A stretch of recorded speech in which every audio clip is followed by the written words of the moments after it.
Biarlah pujian yang sudah kami nyanyikan mengingatkan kami bahwa kami punya Allah yang dapat kami andalkan. Engkau adalah milik kami ya Tuhan.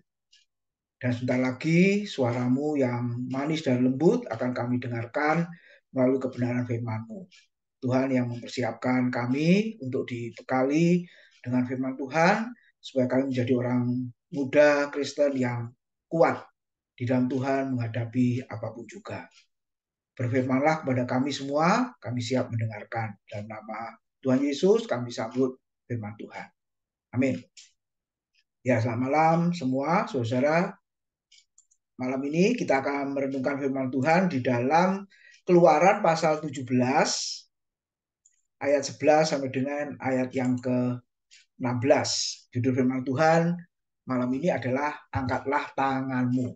Nah, kita lihat konteksnya di situ dimulai dari Keluaran pasal 14 ya, setelah Israel keluar dari Mesir, kemudian mereka melewati padang gurun.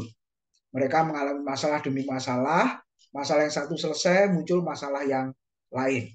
Apakah itu? Nah, ketika mereka keluar dari Mesir, coba lihat, mereka mengalami jalan buntu, saudara. Nanti dibaca di Keluaran 14. Di depan ada laut, ya. Lalu di belakang, Firaun dengan tentaranya itu mengejar, saudara. Lalu sebelah kiri dan kanan ada gunung batu, di mana musuh-musuh Israel siap menyerang. Dengan kata lain, kondisi Israel yang terjepit. Nah, kalau kalian merenungkan dalam kondisi seperti ini, bisa terbebas dari kesulitan itu, ya, solusinya bagaimana, saudara?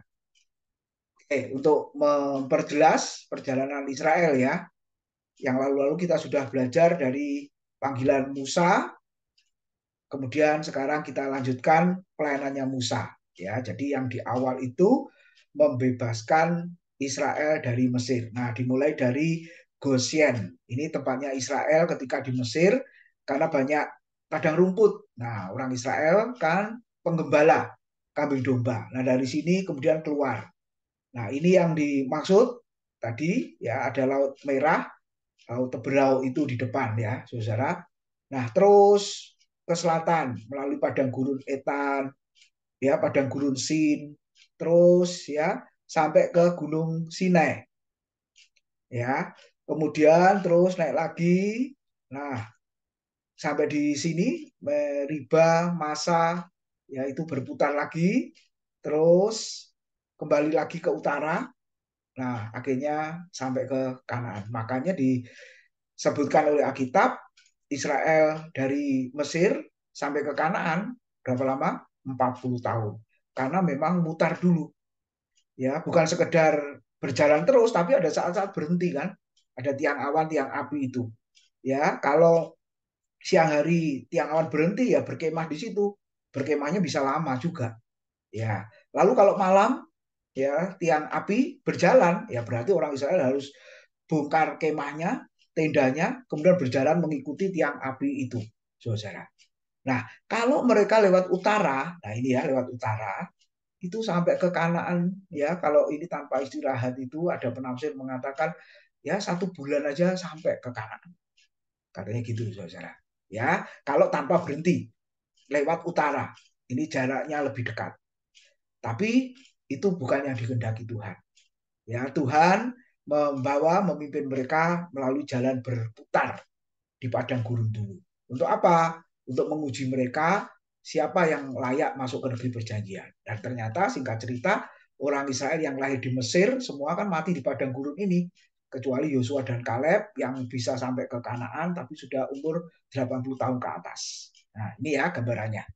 Nah, saudara, keadaan terjepit, nah orang Kristen ya jemaat mula-mula yang disebut jemaat Smyrna juga mengalaminya. Wahyu 2 ayat 9 ya. Kata Yunaninya tripsis itu artinya mengalami kesusahan atau keterjepitan. Nah, masihkah ada jalan keluarnya? Mazmur 121 ayat 1 dan 2 mengatakan apa? Ya, dari manakah aku melayangkan mataku ke gunung-gunung? Dari manakah datangnya pertolonganku? Pemasmur berkata, dan punya keyakinan pertolonganku ialah Tuhan Allah yang menciptakan langit dan bumi. Jadi ternyata di dalam keadaan terjepit sekalipun masih ada jalannya, yaitu apa? Jalan di atas, saudara-saudara. Kalau depan tertutup, belakang juga dikejar musuh, sebelah kiri dan kanan. Ya, ada bangsa yang memusuhi Israel juga. Lalu jalan keluarnya kemana? Jalannya kemana? Ternyata di atas jalannya. Ya, jalannya di atas. Allah campur tangan dengan mengeringkan laut Teberau. Ketika Musa mengangkat tongkatnya itu ya, dan akhirnya Keluaran 15 di situ ada nyanyian syukur yang dipanjatkan kepada Tuhan. Sudah mengalami mujizat laut yang kering. Nah, kemudian berjalan lagi setelah mengucap syukur, sudah lihat ada masalah lagi kan? Air yang diminum itu pahit ketika mereka tiba di Mara. Coba ini ayat berikutnya ya. Setelah pujian, ada campur tangan Tuhan, masalahnya muncul lagi, yaitu airnya pahit sehingga susah diminum. Lalu apa yang terjadi? Mereka juga berseru, berdoa, memohon anugerah Tuhan. Tuhan melakukan mujizatnya, yaitu air yang pahit diubah menjadi air yang manis. Nah, ini paralel dengan Yohanes 2 ayat 1-11, waktu pernikahan di Kana kehabisan air anggur, lalu air tawar diubah menjadi air anggur. Mengalami mujizat dan pertolongan Tuhan. Kemudian pasal 16 Keluaran, Tuhan mengirimkan roti yang turun dari surga, yaitu mana. Dan kita berkata selama 40 tahun, saudara, Tuhan memelihara bangsa Israel itu. Oke, lalu pasal 17 ada masalah lagi. Apa masalahnya di situ? Israel bertengkar dengan Musa dan mencobai. Coba perhatikan kalimatnya. Tuhan mencobai Tuhan serta meragukan kehadiran Tuhan. Sampai mereka mengatakan apa? Adakah Tuhan di tengah-tengah kita atau tidak? Ya, jadi sebenarnya Tuhan itu ada apa tidak? Ya. Kalau ada apa tidak Tuhan itu, kan ini bicara soal paham ateis ya, tidak ada Tuhan. Ya kan? Lawannya ada Tuhan. Tapi sekarang orang masa kini, orang muda terutama, itu ngomongnya bukan ateis tapi agnostis. Tuhan itu ada, tapi Tuhan itu jauh, Tuhan itu tidak bisa dikenal, Tuhan itu tidak bisa dialami. Makanya bangsa Israel meragukan. Jadi Tuhan itu ada, kalau seandainya ada, dia itu hadir apa tidak di tengah-tengah kehidupan ketika mengalami pergumulan itu. Nah, jadi hari-hari ini orang muda di luaran sana, ya termasuk mahasiswa saya ada yang ngomong ke saya di kelas agama itu, Pak, aku ini sebenarnya bukan Kristen, bukan Islam, bukan Hindu, bukan Buddha, bukan Konghucu, bukan penghayat kepercayaan. Terus kamu apa? Aku ini agnostis, Pak. Ya, dia ngomong gitu sama saya, saudara. Ya, lah apa yang kau pikirkan agnostis? Ya saya percaya Tuhan itu ada, Pak. Tapi Tuhan tidak bisa dijangkau. Apalagi dia berkarya dalam hidup saya, nggak mungkin, Pak. Kenapa? Karena Tuhan itu suci dan aku orang berdosa. Ngomongnya gitu, saudara. Jadi yang suci dengan yang berdosa tidak bisa digabung, tidak bisa bertemu katanya. Oke, di kelas agama saya mengatakan, itu kepercayaan non-Kristen. Semakin kita mendekati Allah yang kudus, dia semakin jauh karena kita orang berdosa. Tapi Alkitab sebaliknya, Allah yang suci mau mendatangi orang berdosa, yaitu di dalam diri Tuhan Yesus. Ya, saudara, lihat. Jadi sebenarnya dia hadir dia ada. Jadi pantaskah kita umat Tuhan, orang percaya berkata, adakah Tuhan di tengah-tengah kita atau tidak? Ya, jadi ketika mengalami apapun seperti yang dialami orang Israel, pantaskah kita berkata, adakah Tuhan di tengah-tengah kita atau tidak? Nah, ini menunjukkan apa? Keraguan kan? Adakah Tuhan juga di tengah-tengah komunitas atau gereja kita? Saudara, kalau benar-benar Tuhan tidak hadir, Tuhan tidak ada di sana, bahaya. Betul? Tuhan pernah mengancam jemaat Efesus ya, Wahyu pasal 2. Kalau kamu tidak bertobat, karena engkau sudah meninggalkan kasihmu yang sangat dalam, maka kaki dian itu akan diambil dari antaramu. Nah, apa artinya kaki dian atau pelita emas? Terang. Siapa sesungguhnya terang itu? Tuhan Yesus. Jadi Tuhan Yesus bisa meninggalkan gerejanya, ya, meninggalkan komunitas itu, meninggalkan umatnya itu, ya bisa kalau umatnya di situ dikatakan apa? Tidak melakukan pertobatan. Bahaya, saudara. Ya, ini yang harus kita ingat. Ini peringatan. Ya, tapi kalau kita wajar normal, hidup benar-benar sesuai dengan standar firman, nggak mungkin Tuhan benar-benar tidak hadir dalam hidup kita. Ya, tidak ada di tengah-tengah kita, nggak mungkin, saudara. Berarti masalahnya bukan di Tuhan, masalahnya ada di kita orang percaya atau umatnya yang meragukan kehadiran Tuhan itu. Nah, dalam kondisi seperti ini, kemungkinan besar kita juga bertindak yang sama seperti bangsa Israel, saudara. Tapi firman Tuhan malam ini mengajarkan kepada kita apa? Ya, oke. Kemudian masalah timbul lagi, harus berperang melawan bangsa Amalek, saudara. Ya, Ulangan 25, 17, 18 itu menjelaskan bangsa Amalek itu adalah bangsa yang licik. Liciknya di mana, saudara? Yang pertama, nyerang dari belakang.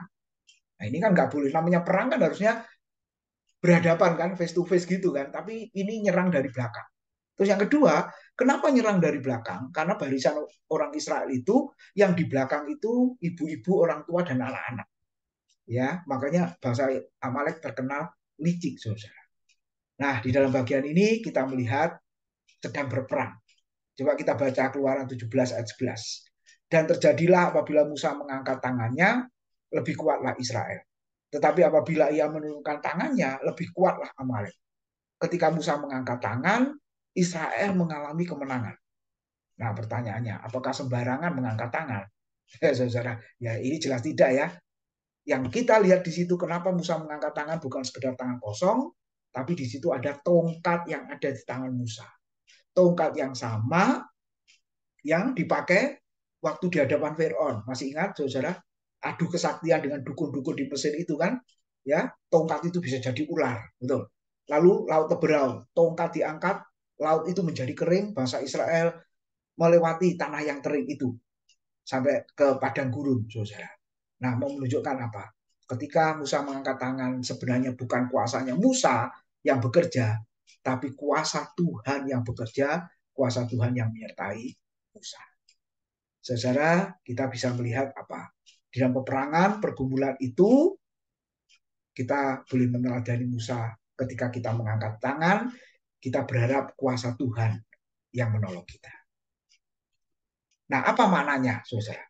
Yang pertama, ketika seseorang mengangkat tangan berarti dia berserah. Musa adalah hamba Tuhan besar, ya. Tetapi ketika mengalami masalah bangsanya, saudara, ia berserah. Ia mengangkat tangan, saudara, dan apa yang kita lihat dengan tongkat yang di tangannya itu, laut terbelah, laut Teberau terbelah menjadi dua, ya.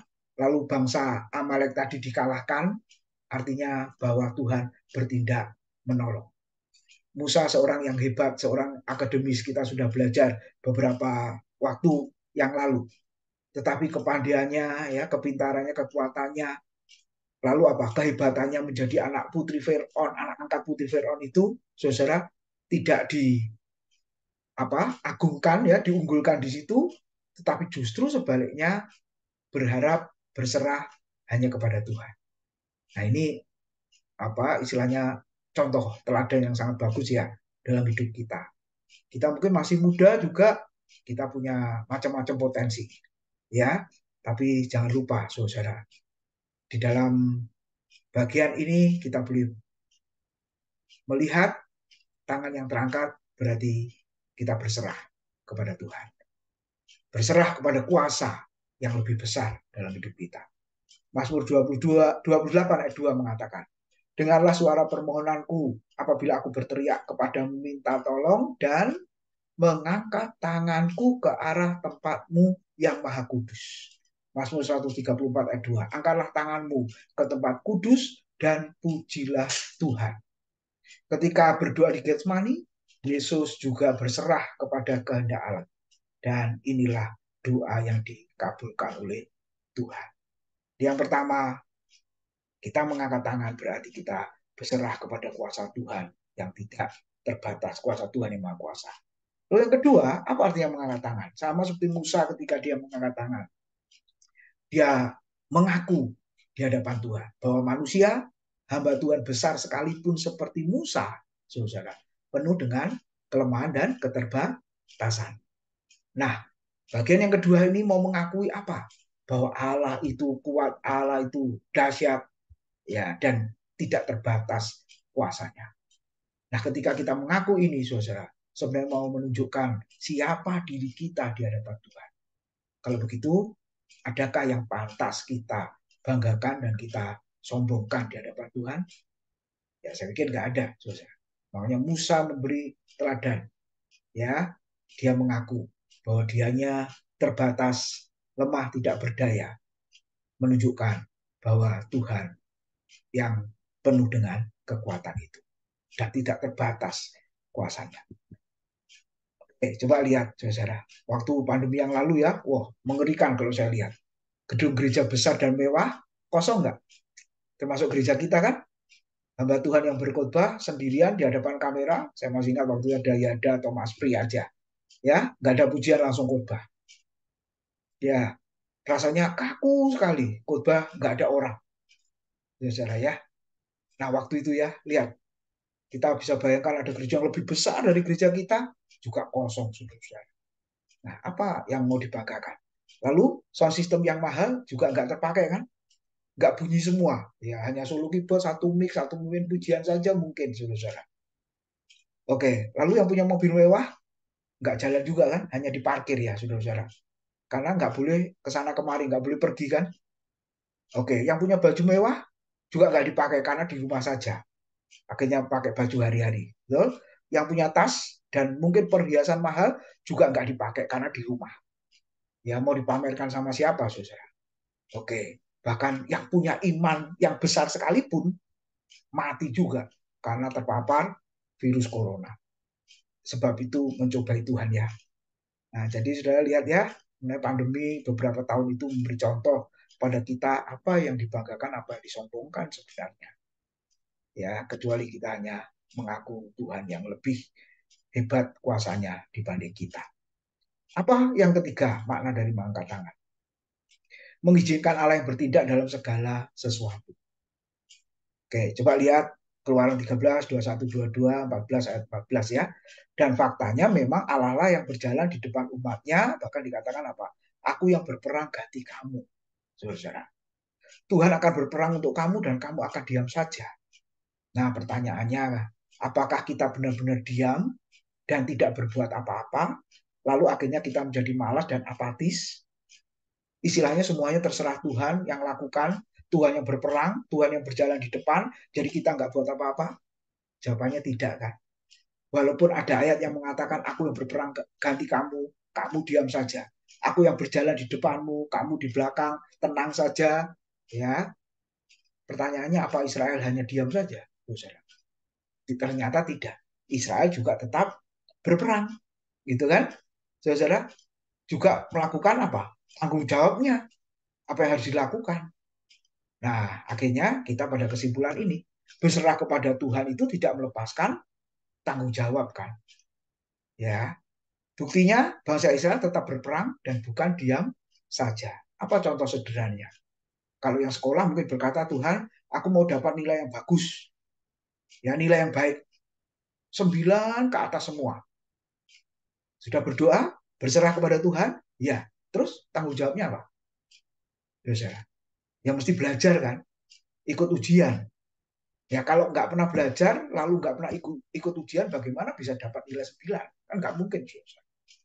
Nah, jadi artinya apa di sini? Contoh sederhana lagi, pengen uang banyak. Ya, terus akhirnya apa? Kita diam saja, berdoa saja, berserah saja? Ya tidak. Nah, kita mengajarkan kita harus berusaha, harus bekerja semaksimal mungkin. Nah, itu artinya berserah kepada Tuhan, tidak melepaskan atau melupakan atau meniadakan tanggung jawab kita. Jadi dalam kondisi seperti apapun, sebenarnya tetaplah bekerja dan berusaha semaksimal mungkin. Nah, ini ada gambar Daud dan Goliat. Ya, Daud mengatakan apa? Aku memakai nama Tuhan, aku datang kepadamu. Goliat datang dengan pedang, dengan senjata, ya, dengan apapun juga. Tapi aku datang dengan nama Tuhan. Apakah Daud diam saja? Tidak kan? Dia pakai apa itu? Ya, batu itu ya, saudara. Lalu juga pakai tenaganya untuk melemparkan batu itu, lalu kita mencatat mengenai dahi dari Goliat, kemudian Goliatnya mati. Nah, pakai nama Tuhan, iya, harus menyertakan Tuhan dalam hidup kita. Tapi tanggung jawab sehari-hari harus tetap kita lakukan. Ketika saya dan saudara mengangkat tangan, Allah yang kita sembah turun tangan untuk bertindak. Oleh sebab itu, dalam kondisi apapun, angkatlah tanganmu, maka Allah pasti bertindak bagi. Amin. Tuhan memberkati. Biarlah kita merenungkan firman Tuhan sore hari ini dan boleh kita praktekkan dalam hidup kita. Mari kita berdoa. Terima kasih buat kebenaran firman-Mu pada malam hari ini boleh mengingatkan kami, orang-orang yang masih muda, yang Tuhan panggil untuk hidup bagi Tuhan. Biarlah kami tidak mengandalkan kekuatan kami, pikiran kami, dan kemampuan kami. Tapi Engkau boleh mengajar kami untuk terus setiap saat, setiap waktu mengangkat tangan kami. Tanda kami lemah, tidak berdaya, dan Engkau Allah yang kuat. Tanda kami berserah supaya Engkau bertindak, ya Tuhan. Kiranya boleh menolong kami untuk melakukan kebenaran firman-Mu pada malam hari ini. Berkati yang sudah bekerja, berkati yang masih sekolah, dengan hikmat Tuhan, supaya mereka boleh menjadi anak-anak Tuhan yang benar-benar menjadi saksi dan berkat dimanapun berada. Dalam nama Tuhan Yesus, kami sudah berdoa dan mengucap syukur. Amin.